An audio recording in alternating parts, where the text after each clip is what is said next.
Hi, I'm Nikki Kaminga and welcome to the Keepsake of Supplies channel. Today I'm going to show you how to make this resin forget-me-not orb from start to finish. The kit you'll need to make one of these is for sale on keepsakeofsupplies.com and you'll find the link in the description. In the kit you'll receive a solid silver 6mm domed head pin, a lobster glass dangle setting, a single 11mm sphere mould, a pair of vinyl gloves, dust mask, 3 cocktail sticks, resin sparkle mix, a 10-gram bottle of UV resin, a 1mm drill bit, some sandpaper and some label backing paper. You'll also need forget-me-nots and your client's hair or cremation ashes if you're using them, a gel nail lamp, a Sharpie, a small USB drill or Dremel, and you might also want to switch the lobster glass out for a necklace chain. Prepping the flower.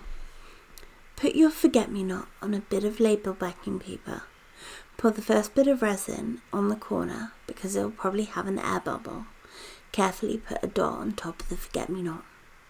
Use your cocktail stick to gently move it around to cover the whole flower. Try not to poke the flower because it's quite delicate and it will get patches that look like they're oily. Pick up the forget-me-not and place it inside the mould. This part isn't easy, but I find squeezing the mould to flatten the pouring spout should help. The placement is a lot easier with our water clear moulds, but you could do this with an opaque or translucent mould, but you'd have to use epoxy resin which cures much slower than UV. Use the cocktail stick to gently move around the flower so it's in the best position. Be careful not to poke the mould either, or your finished pieces will have small ridges and lose their perfect finish. Pouring the resin. Take your UV resin again and squeeze out the first bit onto the edge of the mould. Put the tip right into the centre of the mould and very gently apply pressure so that it fills slowly. The resin should be flush with the bottom of the pouring spout and neither underfilled nor spilling over. You may have a few large bubbles which you can fish out with a cocktail stick and a little bit of patience. Next, take your pigment. This is a custom blend that I make with vegan plant-based glitters and ethical mica.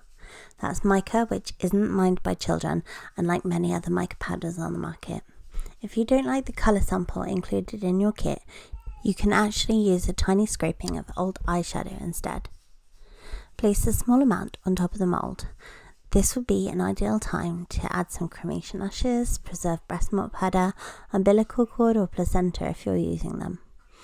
You can add precious stone flecks or precious metal leaf. Use the cocktail stick to gently push the powder down into the resin through the centre.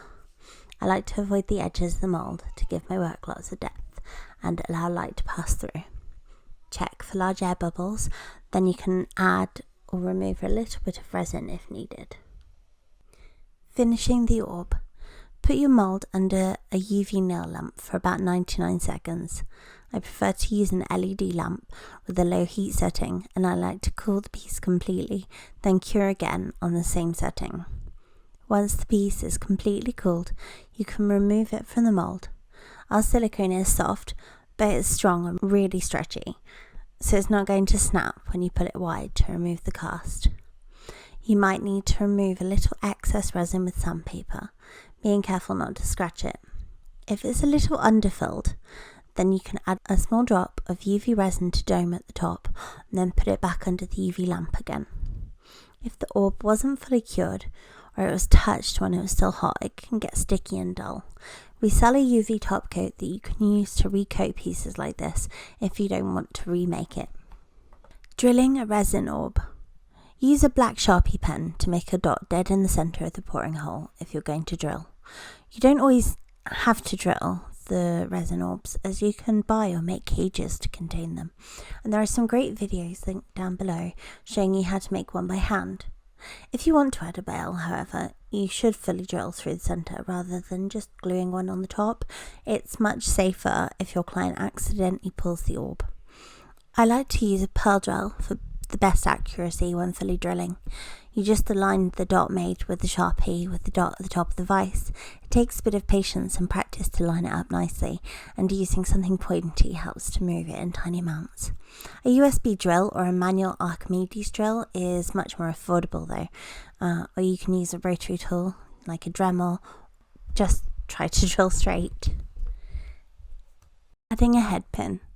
You'll probably need a head pin wide enough to cover the pouring hole unless you've managed to file down and dome it perfectly. I'll keep it simple here and show you how I wire wrap a bale.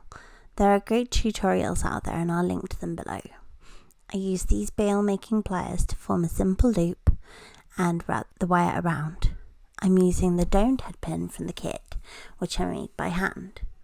Our head pins are about 6mm wide at the base, so they cover most, if not all, of the sanded area. They're very forgiving. Try one of our domed head pins on one orb and a normal flat head pin on another, and you'll see the difference. You can finish your forget-me-not orb by threading it onto a necklace chain or adding a dangle charm setting. We include a 9mm lobster clasp like this, so they can be added to Thomas Sabo style bracelets. Thanks for watching, and don't forget to give it a thumbs up. If you're new to my channel, hit subscribe and click on the bell for notifications so you know when I post a new video. Let me know in the comments if you'd like to see more videos like this with flowers, and don't forget I've linked to the blog and all the supplies you'll need down below. Now relax and do some crafting.